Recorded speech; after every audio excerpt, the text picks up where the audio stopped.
Neymar, la nouvelle cible de l'Arabie Saoudite, Belmadi se prononce sur l'avenir de Mahrez. Bonsoir à tous, merci de nous suivre sur Afexport pour le journal du Mercato du dimanche 11 juin 2023. Nous l'ouvrons avec Imad Abdelli, auteur d'une deuxième partie de saison avec le SCO d'Angers exceptionnel. Imad Abdelli pourrait éviter de disputer la prochaine saison en seconde division française. Nabil Bentaleb s'est définitivement relancé.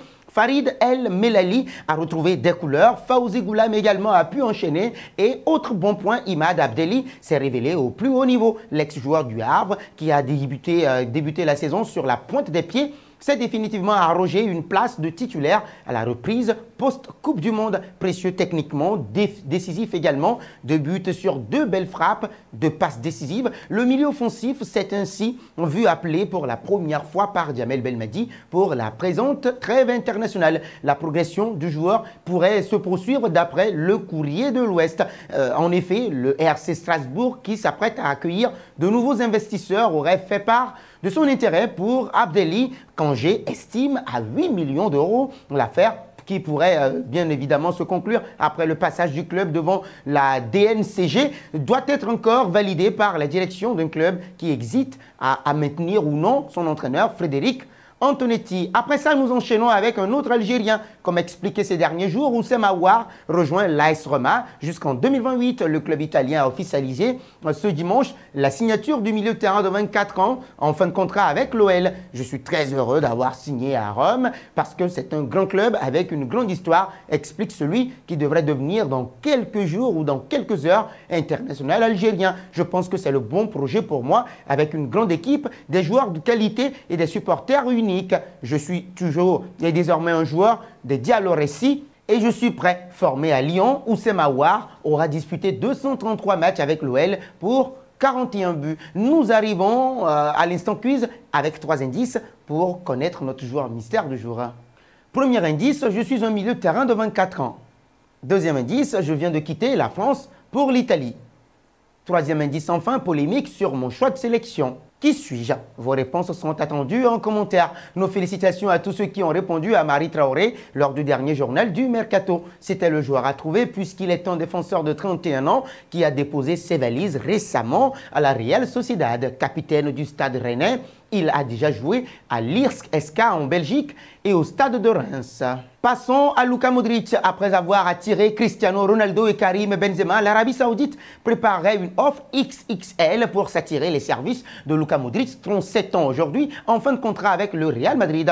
Et bien évidemment, le 30 juin sera la fin de ce contrat. Le joueur de 37 ans, croate d'ailleurs, n'a pas encore annoncé où il jouerait la saison prochaine. Selon COP, le milieu de terrain croate pourrait se laisser tenté par l'Arabie Saoudite qui préparait une offre très alléchante pour l'ancien joueur de Tottenham. Une offre sensiblement équivalente à celle proposée aux Français. Selon le média espagnol, le pays du Golfe chercherait à attirer les tout derniers ballons d'or. Et si Cristiano Ronaldo et Karim Benzema ont déjà franchi le pas, Lionel Messi a décidé de rejoindre l'Inter Miami. Un refus qui aurait poussé le pays à considérablement augmenter son offre pour Luka Modric. En cas de départ, le Croate laisserait derrière lui une trace indélébile au sein du club madrilène. Depuis 2012, il a disputé 488 matchs, toutes compétitions confondues, 37 buts, 77 passes décisives. Vainqueur de 5 Ligues des Champions, 5 Coupes du Monde des clubs, 4 Super Coupes d'Europe, 4 Super Coupes d'Espagne, 2 Coupes du Roi et 3 Ligas. Il possède l'un des plus beaux palmarès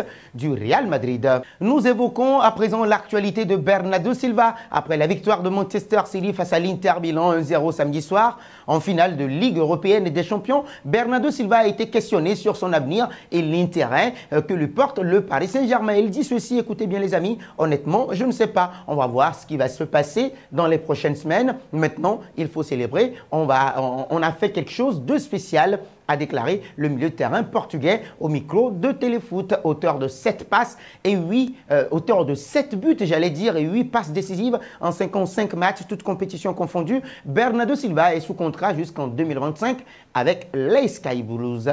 Intéressons-nous à Neymar. Malgré l'échec Messi, l'Arabie Saoudite cherche toujours à accueillir une grande star du football européen et se penche désormais sur Neymar Junior. Et dans ses petits papiers, Al Hilal, 3e de la Saudi Pro League, à l'issue l'issue de cette saison est désormais passé à l'attaque du côté du Paris Saint-Germain. En effet, selon les dernières informations de CBS Sports, l'attaquant brésilien du Paris Saint-Germain, Neymar Jr., serait le prochain joueur vedette dans le collimateur du club de la capitale saoudienne, qui était déjà prêt à offrir un contrat, écoutez bien, de plus d'1 milliard d'euros à Lionel Messi sur 3 saisons. Une délégation de la formation riyadienne se serait déjà déplacée à Paris vendredi pour évaluer la faisabilité de ce transfert. Le média américain évoque également les termes du contrat et l'indemnité de transfert qu'a prévu de payer Al-Hilal pour libérer l'international à Riverde. 124 sélections, 77 buts de ces 2 dernières années. De son bail, le Lyon à Paris, on parle d'un contrat de 200 millions d'euros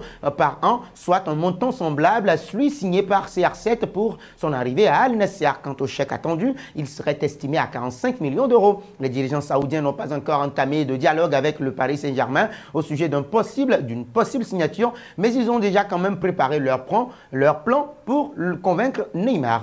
Nous terminons avec Riyad Mahrez. Le sacre de Manchester City contre l'Inter Milan 1-0 samedi en finale de Ligue des Champions a permis à Riyad Mahrez de devenir le 2e Algérien de l'histoire après Rabat Madjer à remporter le prestigieux trophée. Après la finale perdue il y a 2 ans, le Fennec a donc enfin soulevé la coupe aux grandes oreilles, alors que les rumeurs au sujet de l'avenir du Fennec vont bon train. Djamel Belmadi, son sélectionneur en équipe d'Algérie, s'est exprimé d'ailleurs sur son sujet. Il dit « Félicitations à Riyad Mahrez pour sa Ligue des Champions. Nous sommes tous concernés quand un Algérien est présent, même si nous sommes déçus pour lui qu'il n'ait pas joué la finale. Il a quand même beaucoup contribué en étant le 3e buteur de Manchester City sur cette édition. Je n'ai pas d'informations quant à l'avenir de Riyad Mahrez. Il est bien en Angleterre, bien à City, même si on aimerait tous le voir jouer à chaque fois. Ce n'est pas toujours facile de disputer tous les matchs avec pareille équipe, a relativisé le technicien ce dimanche en conférence de presse. Walid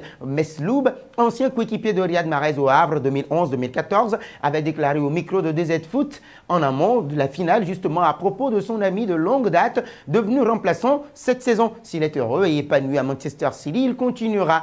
S'il ne l'est pas, il ira voir ailleurs. Ça fait partie de la carrière d'un footballeur. En tout cas, aujourd'hui, je peux vous dire qu'il est très heureux. Reste à savoir ce qu'en pensera justement le principal intéressé courtisé en Arabie Saoudite notamment. C'est la fin de ce journal que nous refermons avec la question du jour. Pensez-vous que Riyad Mahrez doit partir en Arabie Saoudite pour poursuivre sa carrière? Vos réponses sont attendues en commentaire. Mais avant, n'hésitez pas à vous abonner sur Afrique Sport, c'est pour ne rien manquer des informations footballistiques.